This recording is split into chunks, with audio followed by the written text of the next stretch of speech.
Bapak Ibu, saudara-saudari yang kekasih, mari kita bersama akan membaca Alkitab. Tema kita pada hari ini Running Ahead of God. Ya, kalau bahasa Indonesianya kira-kira bunyinya adalah jangan mendahului Allah. Jangan mendahului Allah. Itu akan menjadi tema kita. Kita akan buka kitab Kejadian pasal 15 dan pasal 16. Dua pasal, tapi saya tidak membaca seluruhnya. Berharap saudara sudah pernah membaca bagian firman ini karena kita dalam rangkaian belajar dari seorang tokoh bernama Abraham. Ya, berharap sebelumnya kita sudah pernah membaca, tapi kalau belum nanti pulang ke rumah juga boleh membaca lebih detail lagi dari ayat-ayat Alkitab ini. Kejadian pasal 15 dan pasal 16, saya akan membaca beberapa ayat dari dua pasal ini. Yang pertama yang saya akan bacakan adalah pasal 15 ayat 1 hingga ayat yang ke-8. Pasal 15 ayat 1 hingga ayat yang ke-8, demikian bunyi firman Tuhan. Kemudian datanglah firman Tuhan kepada Abram dalam suatu penglihatan. Janganlah takut Abram, akulah perisaimu, upahmu akan sangat besar. Abram menjawab, ya Tuhan Allah, apakah yang akan engkau berikan kepadaku? Aku akan meninggal tanpa mempunyai anak, dan yang akan mewarisi rumahku ialah Eliezer orang Damsyik itu. Kata Abram lagi, engkau tidak memberikan kepadaku keturunan, sehingga seorang hambakulah yang akan menjadi ahli warisku. Namun datanglah firman Tuhan kepadanya, orang itu tidak akan menjadi ahli warismu, melainkan anak kandungmu, dialah yang akan menjadi ahli warismu. Lalu Tuhan membawa Abram keluar serta berfirman, lihatlah ke langit dan hitunglah bintang-bintang jika engkau dapat menghitungnya. Ia berfirman lagi kepadanya, demikianlah banyaknya nanti keturunanmu. Abram pun percaya kepada Tuhan dan Tuhan memperhitungkan hal itu kepadanya sebagai kebenaran. Firman Tuhan kepadanya lagi, akulah Tuhan yang membawa engkau keluar dari Ur Kasdim untuk memberikan negeri ini kepadamu menjadi milikmu. Kata Abram, ya Tuhan Allah, bagaimanakah aku tahu bahwa aku akan memilikinya? Kemudian saya akan teruskan di ayat yang ke-17 sampai ayat yang ke-21. Terus saya akan membaca pasal 16 ayat 1 hingga ayat yang ke-4. Pasal 15 ayat 17, ketika matahari terbenam dan kegelapan turun, terlihatlah perapian yang berasap suluh berapi lewat di antara potongan-potongan daging itu. Pada hari itu Tuhan mengikat perjanjian dengan Abram dan berfirman, kepada keturunanmu lah kuberikan negeri ini, mulai dari sungai Mesir sampai ke sungai Efrat, sungai yang besar itu, yakni tanah orang Keni, orang Kenas, orang Kadmon, orang Het, orang Feris, orang Refaim, orang Amori, orang Kanaan, orang Girgasi, dan orang Yebus. Sarai, istri Abram, tidak melahirkan anak baginya. Ia mempunyai seorang hamba perempuan bernama Hagar, orang Mesir. Berkatalah Sarai kepada Abram, engkau tahu Tuhan tidak memperkenankan aku melahirkan anak. Hampirilah hambaku itu, mungkin melalui dialah aku memperoleh anak. Abram mendengarkan perkataan Sarai. Sarai istri Abram mengambil Hagar hambanya orang Mesir itu dan memberikannya kepada Abram suaminya untuk menjadi istrinya. Ketika itu Abram sudah tinggal di tanah Kanaan selama 10 tahun. Abram menghampiri Hagar dan perempuan itu mengandung. Ketika Hagar tahu bahwa ia mengandung, ia memandang rendah nyonyanya. Satu ayat lagi di pasal 16 ayat 15 dan ayat 16. Hagar melahirkan seorang anak laki-laki dan bagi Abram, dan Abram menamai anak yang dilahirkan Hagar itu Ismail. Abram berumur 88 tahun ketika Hagar melahirkan Ismail bagi Abram. Demikianlah pembacaan firman Tuhan. Berbahagialah kita yang membaca, merenungkan, dan menjalankan firman Tuhan dalam hidup sehari-hari kita. Saudara-saudari yang kekasih, kata orang, pekerjaan menunggu, pekerjaan menanti, itu adalah pekerjaan yang paling membosankan. Itu perkataan orang zaman dulu. Kalau sekarang orang menanti sambil main handphone, lihat Instagram, main Facebook, kayaknya nggak membosankan begitu ya. Tapi kalau zaman dulu kan kita menunggu betul-betul, kita nggak tahu persis dia datang jam berapa, kita janji jam 9, 9:15 dia belum sampai. Mau telepon kan zaman dulu nggak ada handphone.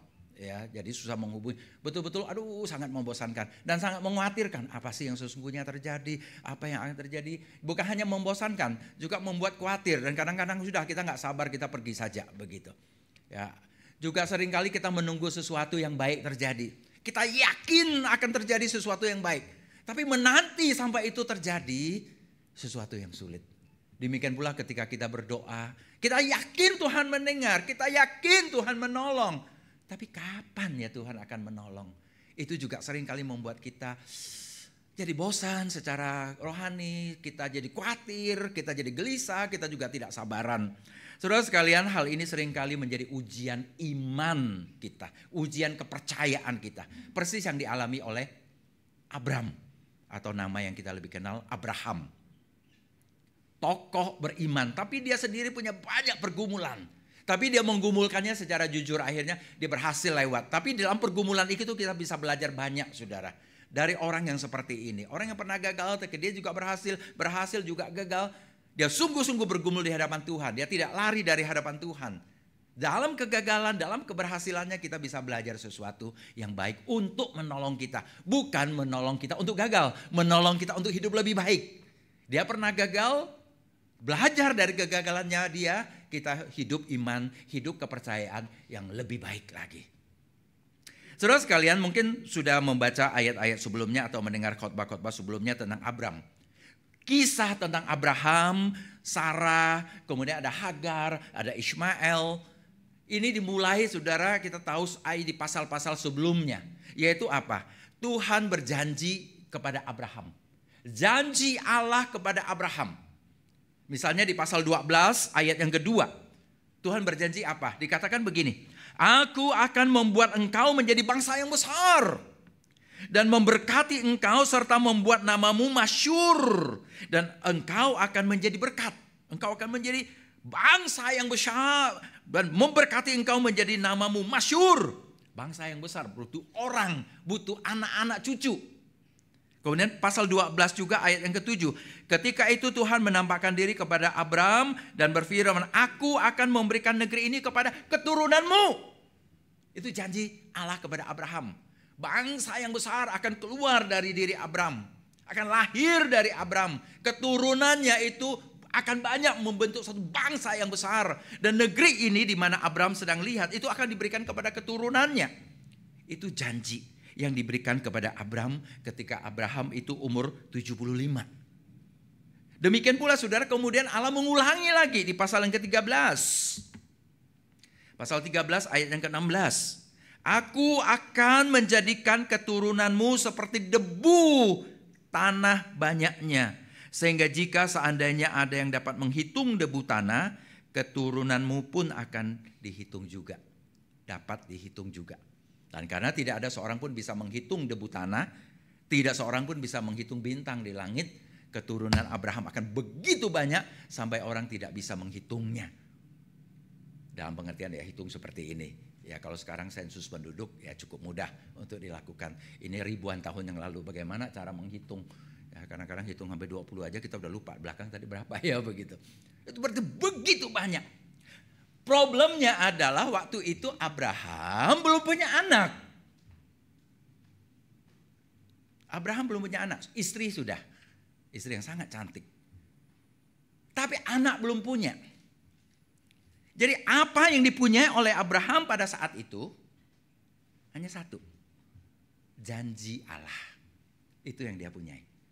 Allah berjanji dia akan punya keturunan. Allah berjanji bahwa keturunannya akan seperti debu tanah banyaknya. Dan kemudian dia ulangi lagi, kita baca tadi, seperti bintang di langit. Tergantung Allah ngomongnya pagi atau malam. Ya, kalau pagi lihat debu tanah, pasir, dia akan bilang seperti debu tanah ini, seperti pasir ini. Kalau malam hari ngomong dia akan tunjuk bintang. Seperti itu banyaknya. Ada keturunan dan keturunannya akan sangat banyak. Dan keturunannya itu akan mewarisi negeri itu. Hanya itu yang dipunyai oleh Abraham. Anak belum ada, keturunan belum ada. Nah saudara, disitulah pergumulan Abraham. Satu pihak Tuhan berjanji dia akan punya keturunan. Keturunannya akan sangat banyak. Keturunannya akan mewarisi negeri itu. Bahkan negeri yang sangat besar. Pada pihak lain dia nggak punya anak. Pikir renung, saudara sekalian, hanya sampai pasal 15. Pasal 15 ini yang kita baca tadi, yaitu ketika Abraham mulai ragu. Dia banyak berpikir, dia banyak merenung, dua hal yang nggak nyambung. Tuhan janji keturunan, pihak lain dia sudah mulai menua, istrinya mulai menua, tidak punya anak, tidak punya keturunan, tidak nyambung. Karena untuk janji Allah itu harus ada keturunan, baru mulai kelihatan tergenapi pelan-pelan. Tapi kalau sama sekali nol, tidak bisa tergenapi apa yang Tuhan janjikan itu. Kalau Tuhan janji bilang, kamu akan dapat istri yang cantik, dia sudah punya istri yang sangat cantik. Nggak usah janji Tuhan, aku udah punya satu. Begitu cantiknya sampai orang pun udah tua banget, orang masih tertarik pada istrinya Abraham itu.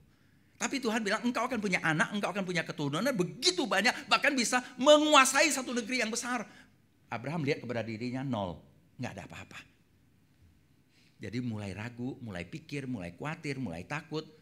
Disitulah timbul saudara keraguan-raguan. Bukan berarti kita nggak boleh mikir. Ya, kita harus mikir. Kadang-kadang pikiran kita memang juga bisa mengecoh kita, akhirnya membuat kita ragu, membuat kita khawatir, membuat kita gelisah. Tapi bagusnya adalah kita harus berhadapan dengan Allah secara jujur. Abraham pada saat seperti itu, ketika dia pikir, mungkin ada timbul rasa takut. Bagaimana penggenapannya? Maka kemudian pasal 15 yang kita baca terjadilah dialog seperti satu drama antara Allah dengan Abraham. Allah datang kepada Abraham dan dia mengatakan, Abraham, jangan takut. Jangan takut. Kalau sebagai teman pasti bilang, enak aja bilang jangan takut, jangan takut. Kira-kira begitu kan. Kenapa? Dia bilang gini, Abraham menjawab kepada Tuhan, ya Tuhan Allah, apakah yang engkau akan berikan kepadaku? Karena aku akan mati, aku akan meninggal, tidak mempunyai anak. No.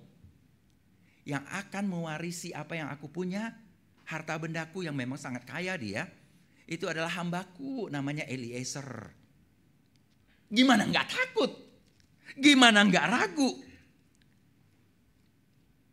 Saudara pernah lihat ini ya, janji Allah. Tuhan yang berjanji. Tapi Abraham merasa ada persyaratan yang dia tidak bisa penuhi. Enggak punya anak.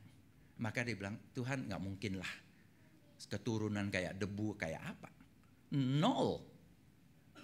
Yang akan mewarisi hambaku, itu pembantunya. Pembantu yang sangat setia melayani dia. Dan karena nggak punya keturunan, kalau dia meninggal, istri meninggal, ya hamba inilah yang akan mewarisi seluruh harta kekayaannya. Gimana? Seperti pasir di laut, seperti bintang di langit. Nol, karena dia nggak punya anak. Saudara, Allah yang berjanji, Abraham berpikir dia yang harus memenuhi janji itu. Yaitu dia yang harus bisa punya anak, baru bisa tergenapi itu. Coba lihat ini ya. Tuhan soalnya yang berjanji engkau akan punya anak. Engkau akan punya keturunan. Turunan yang sangat banyak. Mewarisi negeri. Tapi dia berpikir dia harus punya satu kemampuan untuk punya anak dulu. Janji Tuhan baru tergenapi. Artinya dalam kepercayaannya kepada Tuhan itu masih ada sesuatu yang kurang beres. Dia tidak bisa meletakkan seluruhnya kepada Tuhan. Nanti kita akan melihat Abraham betul-betul bisa sampai kepada tahap itu. Bahkan ketika anaknya sudah lahir, Tuhan minta anaknya dipotong untuk menjadi korban sembelihan, dia serahkan. Tapi memang tidak jadi. Tapi itu sudah sangat luar biasa. Tapi mulai langkah ini dia masih sangat muda di dalam iman. Jadi dia pikir dia yang harus bantu Allah menggenapkan janji itu. Yaitu harus punya anak. Kalau saya nggak punya anak, percuma, janji Allah nggak mungkin terpenuhi. Bahkan harta benda saya akan menjadi milik hamba saya. Tapi yang kita baca tadi apa saudara? Allah menegaskan kembali janjinya. Allah tidak sekhawatir seperti Abraham. Dan Allah tidak perlu khawatir untuk itu. Allah bilang, iya ya benar juga ya. Gimana bisa genap janji kalau syaratnya belum ada nih, belum terpenuhi nih. Term and conditionnya belum terpenuhi. Enggak, Tuhan justru apa? Ketika Abraham mengatakan perkataan yang tadi yang sebelumnya saudara sekalian, Tuhan Allah, mana mungkin engkau tidak berikan kepadaku keturunan. Engkau tidak memberikan kepadaku anak. Aku akan meninggal tanpa anak. Dan yang mewarisi itu hambaku. Tuhan tidak bilang, ya wes sudahlah nggak apa-apa. Begitu. Tapi Tuhan apa yang lakukan? Tuhan tidak bilang, enggak, kamu lihat Sarah segera hamil. Enggak. Tapi Tuhan menegaskan kembali janji di dalam bacaan kita. Ini Tuhan ingin mengatakan, dia tidak pernah berbohong dengan kata-katanya. Dan kata-kata itu konsisten untuk menjadi pegangan Abraham. Maka Allah berkata kepada Abraham, no. Bukan hambamu yang akan menjadi pewaris atau ahli waris kamu. Bukan orang lain. Tapi anak kandungmu. Anak kandungmu dialah yang akan menjadi ahli warismu. Bukan hambamu. Bukan orang lain, tapi anak kandungmu dia yang akan mewarisi, akan menjadi ahli warismu. Akan dari situlah keturunanmu yang menjadi seperti pasir di laut dan seperti bintang di langit. Dia tegaskan itu. Ayat yang kita baca tadi dikatakan begini. Cobalah lihat ke langit, hitunglah bintang-bintang. Jika engkau dapat menghitungnya. Tidak dapat. Demikianlah banyaknya nanti keturunanmu. So kali ini Abraham setelah tadi takut, bertanya-tanya, dia berpikir nggak mungkin saya dapat keturunan, bahkan yang akan mewarisi adalah hamba. Tapi setelah Tuhan bilang tegaskan kembali, dan kemudian saudara apa yang menjadi respon Abraham? Di ayat yang kelima dikatakan begini saudara, ya. Ketika Tuhan menegaskan kembali janjinya di pasal ke-15 ayat yang ke-6 dikatakan begini. Abram pun percaya kepada Tuhan dan Tuhan memperhitungkan hal itu kepadanya sebagai kebenaran. Jadi Abram percaya pada itu. Abram percaya. Kalimat ini sangat penting. Tadi dibilang dia takut, dia ragu, tapi sekarang dia percaya karena Tuhan sudah tegaskan janjinya. Tapi justru di sini pergumulan belum selesai, saudara. Kenapa? Tuhan berkata kepada dia dengan perkataan ini. Cobalah lihat ke langit, hitunglah bintang-bintang jika engkau dapat menghitungnya. Demikianlah banyaknya nanti keturunanmu. Nanti. Kalau tiba-tiba saat itu juga Sarah hamil atau bahkan langsung punya anak. Ya mungkin mujizat yang luar biasa. Tapi Tuhan bilang demikianlah banyaknya nanti keturunanmu. Abraham percaya perkataan Tuhan bahwa Tuhan bisa memberikan dia keturunan. Tidak perlu harus Eliezer hambanya yang mewarisi. Dia bisa punya keturunan. Tetapi yang menjadi problem selalu termasuk untuk diri kita. Yaitu bagaimana berurusan dengan kata nanti ini. Kita cenderung adalah maunya sekarang. Kita mau langsung melihat. Kita mau langsung mengalami. Kita bilang kita percaya. Tapi Tuhan bilang iya oke, kamu bagus kamu percaya. Tapi penggenapannya nanti. Nanti kalau satu hari masih mendingan. Kalau bertahun-tahun. Saudara, maka kemudian jadi bahasa Indonesia menanti. Nanti ya. Kita akhirnya menanti. Dan itu pekerjaan yang sangat-sangat mengkhawatirkan, membosankan, menakutkan. Dan seringkali membuat kita jatuh dalam iman kita. Dalam hal itu. Tuhan berkata kepada Abraham. Nanti keturunanmu akan seperti bintang di langit. Seperti pasir di laut. Tapi nanti bukan sekarang. Karena itulah saudara. Walaupun Abraham bilang dia percaya. Tetap ada kegalauan. Sehingga di dalam pembacaan kita, saya salah tulis saudara ya. Tadi kita sudah baca di situ.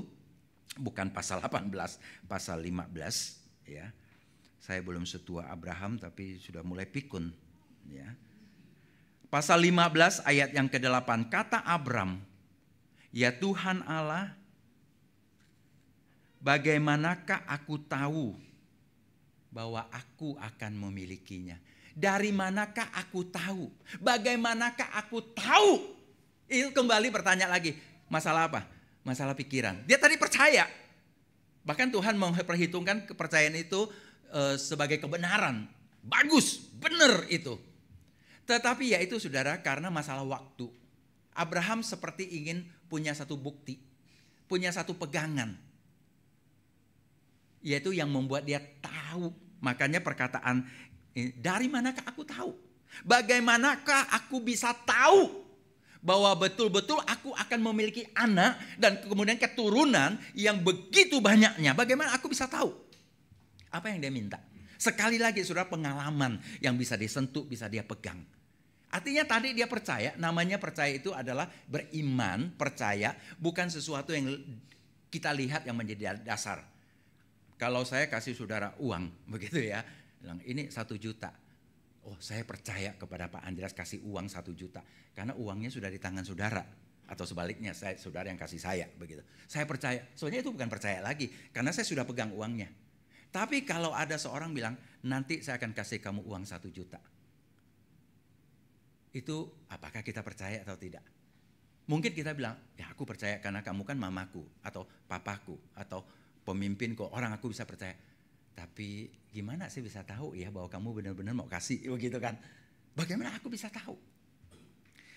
Terus sekalian, Tuhan itu sabar dealing dengan Abraham. Seperti halnya dia sabar terhadap kita. Kita begitu sering nakal, begitu tidak tepat janji, begitu banyak ingkar janji, begitu tidak setia. Tapi kita selalu menuntut Allah harus setia, Allah harus tepati janji, Allah harus cepat. Kalau saya mau Allah harus cepat. Tapi kalau Allah yang menuntut kita, kita bisa banyak excuse-nya. Tapi Allah sabar terhadap kita. Termasuk untuk Abraham. Termasuk untuk Abraham. Dia bertanya, Abraham bertanya, bagaimana aku bisa tahu? Saudara sekalian, sekali lagi Allah tidak memberikan dia perkataan yang bersifat atau bukti nyata. Sekali lagi apa yang dikatakan? Tuhan menegaskan kembali, aku yang berjanji. Kira-kira seperti itu. Seperti tadi kalau ada seorang anak, mamanya bilang, nanti saya akan kasih kamu uang 1 juta untuk membeli itu. Tapi mama belum kasih. Terus kemudian kita, mama mana buktinya? Mama bawa buktinya. Kamu gak percaya perkataan mulutku? Kira-kira seperti itu. Ya kembali lagi saya salah ketik. Kenapa bisa 18 yang muncul? Ya, harusnya pasal yang ke-15 ayat yang ke-18. Pada hari itu Tuhan mengikat perjanjian dengan Abraham dan berfirman, kepada keturunanmu lah aku berikan negeri ini, mulai dari Mesir dan seterusnya. Jadi sekali lagi yang Tuhan lakukan itu bukan memberikan bukti nyata, tetapi memberikan janji. Kenapa saudara sekalian? Disinilah sebenarnya pentingnya. Allah mau Abraham percaya kepada Allah, dan berarti percaya kepada mulut Allah. Percaya kepada kata-kata Allah. Kalau Abraham mau punya bukti, Abraham mau tahu, bagaimana saya bisa tahu? Tuhan hanya bilang, saya sudah ngomong.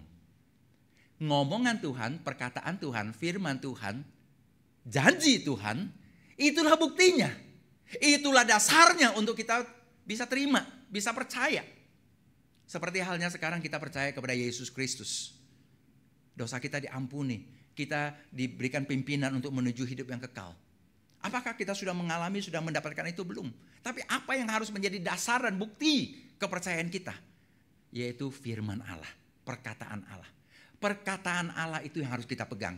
Tuhan seolah-olah ingin menegaskan begini, aku mau kamu percaya kepadaku. Kalau engkau betul-betul percaya kepadaku, engkau juga percaya kepada perkataanku. Engkau percaya kepada mulutku. Maka Tuhan menegaskan janjinya. Tuhan ingin mengatakan dia tidak berdusta. Dia tidak berbohong. Kalau engkau butuh dasar untuk percaya, kalau engkau butuh bukti untuk percaya, perkataan Tuhan, janji Tuhan, itulah dasarnya. Itulah buktinya.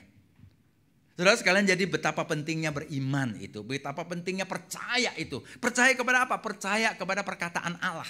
Percaya kepada firman Allah. Allah sudah berkata, kepada keturunanmu ku berikan negeri ini.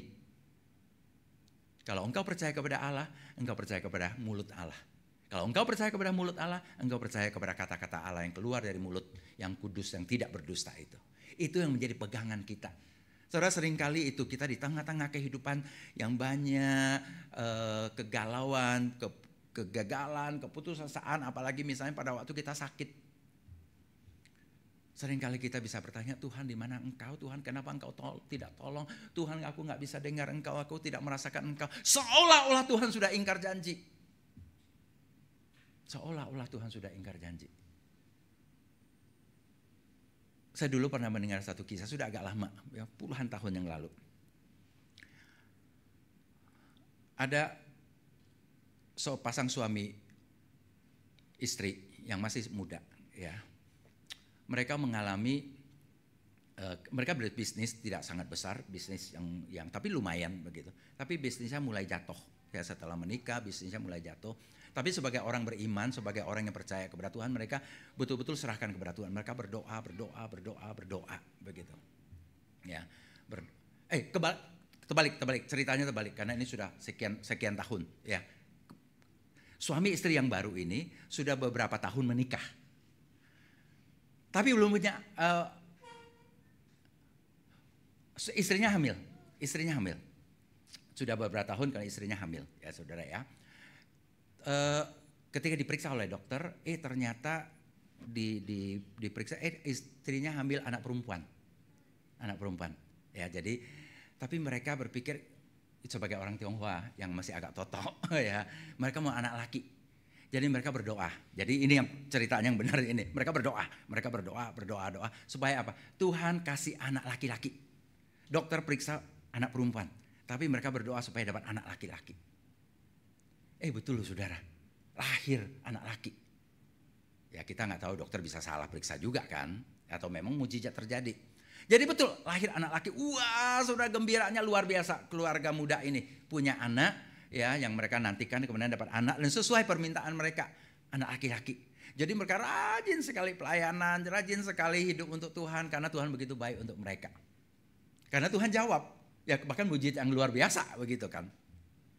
Tidak perlu nunggu anak ke-10 baru dapat anak laki. Langsung kayak Tuhan ubah di perut sang istrinya itu. Kemudian setelah punya anak, ya dalam kebahagiaan, dalam kesungguhan, dalam pelayanan itu, bisnis mereka mulai jatuh. Mulai pelan-pelan runtuh. Tadi kan saya bilang mereka berbisnis. Bisnisnya mulai runtuh. Mulai entah kenapa lah ya. Ya namanya ekonomi ya, bisnis bisa jatuh. Mereka pikir gini, Tuhan tuh bisa melakukan sesuatu begitu ya, yaitu anak yang kita minta laki benar-benar jadi laki, Tuhan pasti bisa nolong juga bisnis kita ini begitu ya. Jadi mereka doa juga, doa. Tapi masalahnya adalah tuh tidak seperti mujizat yang pertama tadi. Berbulan-bulan berdoa, kemudian udah lewat tahunan berdoa, bisnis mereka sudah hampir sampai ke titik terakhir, kayaknya nggak ketolong lagi begitu. Akhirnya apa yang terjadi saudara? Mereka langsung bilang, sudahlah nggak mungkin pakai doa lagi. Seolah-olah kayaknya gitu ya, Tuhan bisa ngurus masalah kehamilan. Tapi kalau ekonomi Tuhan nggak ngerti, kira-kira gitu lah ya. Udah kita nggak usah. Akhirnya saudara, zaman itu masih sangat terkenal. Pergi ke Gunung Kawi. Zaman sekarang udah enggak ya, orang pergi ke Google. Kalau dulu zamannya kami masih muda, orang kan ke Gunung Kawi kalau mau cari jodoh kan. Kalau sekarang orang cari jodoh kan di Google, di Facebook, di Instagram. Kalau kami zaman dulu ya itu, kalau belum percaya Tuhan perginya ke Gunung Kawi. Dia pergi ke Gunung Kawi untuk mendapatkan jimat dari orang pintar supaya bisnisnya bisa naik. Saudara lihat ya, karena ketidaksabaran untuk menanti itu. Percaya nggak? Kelihatan sih mestinya dia percaya. Tapi kalau memang percaya kepada Tuhan, percaya kepada mulut Tuhan, berarti percaya dong kepada janji Tuhan bahwa Tuhan akan menjaga, memelihara kamu. Mungkin betul bisnismu akan runtuh, tapi Tuhan mana mungkin membiarkan kau mati kelaparan. Tuhan jaga kamu kok. Mungkin malah Tuhan punya rencana lain. Tapi mereka ingin kepo kira-kira kayak gitu. Ya, Tuhan harus beresin bisnis ini. Tapi karena Tuhan gak bisa beresin, dia cari Tuhan yang lain. Itu saudara. Puji Tuhannya Abraham tidak seperti itu. Ya, walaupun dia kayak nego-nego sama Tuhan, tapi Abraham tidak sampai lari pada Tuhan. Apa yang kita lihat pada Tuhan, pada Abraham saudara sekalian, dia itu kayak memang gak sabaran. Dia berusaha, apa yang dilakukan? Dia berusaha menggenapkan sendiri janjinya. Janji Allah untuk kepada dia berusaha genapkan sendiri. Sebenarnya yang tadi saya tegaskan dari awal, dia percaya dia akan memiliki keturunan. Dia percaya keturunannya akan banyak. Dia percaya keturunannya akan mewarisi negeri. Dia soalnya percaya itu. Dan dia tidak lagi percaya bahwa hambanya Eliezer akan mewarisi. Dia akan punya keturunan. Hanya yang terjadi adalah saudara, dia karena tidak sabaran menanti Tuhan, Maka kemudian muncullah cerita mengenai pasal 16 yang kita baca tadi. Hagar dan Ismail. Dia percaya kok dia akan punya keturunan. Dia percaya dia akan punya banyak keturunan. Dia percaya keturunannya akan mewarisi negeri. Tapi karena itu mengapa ada pasal ke-16 cerita mengenai Hagar dan Ismail. Kita tahu cerita ini saudara. Setelah jalan 10 tahun dari janji Tuhan bahwa dia akan punya keturunan. Setelah bergumul bersama Tuhan di tengah-tengahnya. Sampai setelah 10 tahun belum punya anak, goyahlah. Iman dia goyah. Apalagi Sarah. Maka Sarah bilang, udahlah aku tuh udah tua. Nggak mungkin punya anak. Nih Hagar pembantuku.